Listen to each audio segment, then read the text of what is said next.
Trying to get out of the sun here. Alright. Okay, this is in response to Mark Day's video about quitting your job. Now, technically, I didn't quit my job, but I think it's still an interesting enough story that I thought I'd put it up as a video response. Right now I work as a teacher, but years ago, in a previous life, I worked in an insurance agency. I worked in commercial lines. What I did basically, I worked for an independent agent. I would handle the commercial lines. I would handle,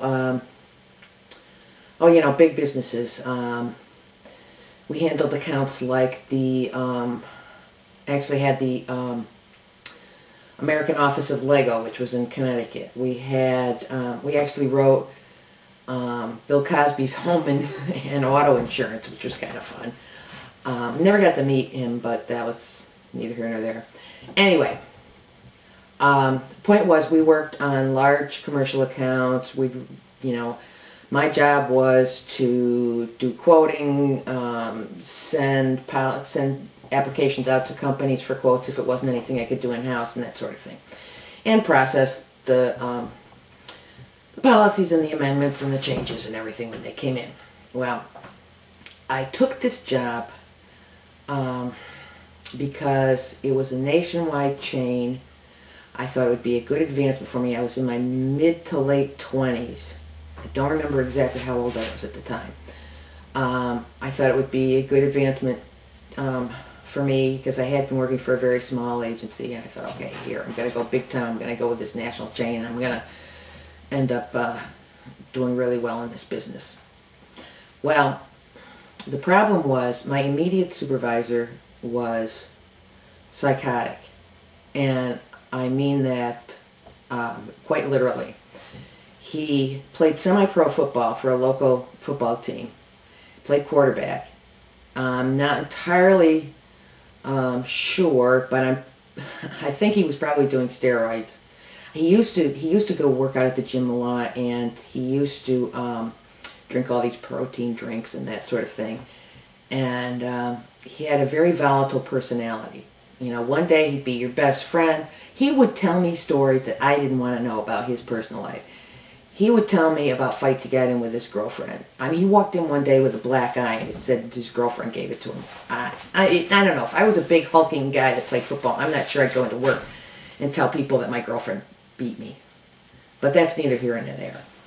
I also know for a fact that he did drugs, cocaine especially. And the reason was not only because I would see him, and he would do them at work, in the men's room at work.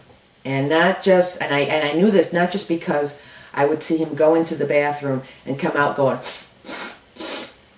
but also because he offered them to me. Now, and Zipster will enjoy this part. I've done my share of drugs in my life when I was young and foolish and in college. But at this particular point in my life, I was only, smoking pot. I had a job, I had responsibilities, I had to pay the bills. And I am ashamed to admit that I did go out into the parking lot with him once and snort a couple of lines. Mostly because I was afraid of the man. I was afraid if I said no, he'd do something terrible to me. I mean, I'm seriously afraid of this man. He was, like I said, one day he'd be your best friend. The next day, he'd try to tear you a new one. I used to have insomnia. I could barely sleep on Sunday nights just thinking about going to work the next day. That's how bad it was. I'd have 2 days off from work on the weekends, and I'd be all relaxed, and then Sunday night would roll around, and I'd be all in turmoil again. Well, right across the street from where we worked, there was this little bar, and some of the girls and I used to go over there on Friday afternoons for their happy hour. It was sort of a kind of semi-regular thing. I need to tell you that when this place fired somebody, they always did it at 4:30 on a Friday. Quitting time was 4:30, and they would always fire someone at 4:30 on Friday. If you got called into the boss's office at 4:30 on a Friday, you knew you were getting fired. That's just all there was to it. And for like a month of Fridays before the event actually happened, I was almost at the point where I was, we were sort of having a running bet on how soon it would be before I would get called in at 4:30 on a Friday. Not because I was doing a bad job, mind you. I'd like to think that I was really good at my job. I did go on to work for other agencies and get very good evaluations, so it wasn't anything to do with my job. It was to do with this guy. He drove me crazy, and he would blame things on me that he did wrong, probably when he was high. So I knew it was just a matter of time, and I was actually to the point where I was hoping that I would get fired because I could not afford to quit. I was single, living on my own. I couldn't afford to quit. I had to have a job. Okay, so this one Friday, the girls and I are getting ready to go. You know, it's quitting time. We're wrapping things up. We're talking about going across the street. And the boss, now this is not Psycho Killer who sits next to me. This is the head boss of the agency, calls me into his office. And I look over at my friends and I say, I kind of looked over and went like this, you know, I was like, yeah, I'm going to get fired. And they go, what do you want us to do? And I said, just go ahead and cross the street and I'll meet you there in a few minutes. And sure, it won't take long. So I get called in, and it turns out that Larry, I will call him Larry, not his real name, told the boss that I did something that was actually his fault, and it was something quite critical to this one particular insured of ours. Fortunately, he did not have any kind of loss during the time, but apparently there was some coverage that we were supposed to have written for him that we didn't, and I guess it was caught just barely in time, and I don't even remember all the details. All I know is it was a major screw-up, and it had nothing to do with me.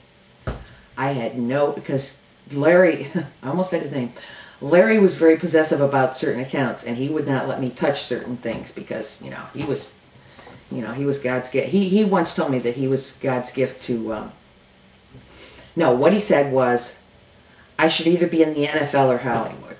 He thought he was that great. So he screwed up probably when he was high, and he blamed it all on me, and I got fired. And it was the best damn firing I've ever had in my life. And it was probably, I think it was the only time I've ever gotten fired. I got laid off once, but yeah, that was the only time I ever got fired. And it was the best day. I was like so relieved. I practically ran across the street to the bar, and I walked in, and all the girls are looking at me, and again I gave them the old, and we're like, we celebrated. We celebrated my firing. So, that's my story, and I'm sticking to it. That's all. I got this video almost all done, and I forgot to tell you the best part.